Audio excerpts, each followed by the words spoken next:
If you want to know how to make this motion blur effect, well, I'll show you how to make it in just a couple steps in Photoshop. First step is to duplicate your background layer. Then you'll go and select your subject and click Command J so you can duplicate that layer and individually just mask your subject. Then go back on your background copy, and then you're going to go on the top left and select the selection brush tool, where you're just going to go around your subject with the brush. You don't have to make it perfect, it's just where your motion blur is going to be. And press Command J to create the mask layer.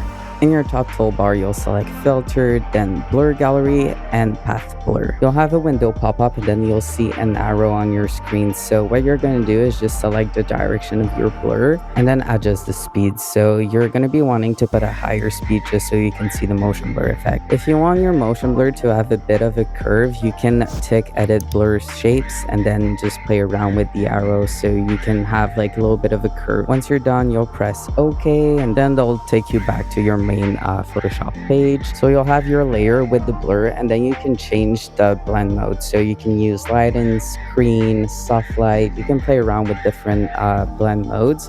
So for this one, I use soft light and screen. So sometimes I just duplicate the layer with the blur so I can play around it and play with opacity. Your top layer, where it's going to be your subject layer, you want to bring down the opacity just a little bit.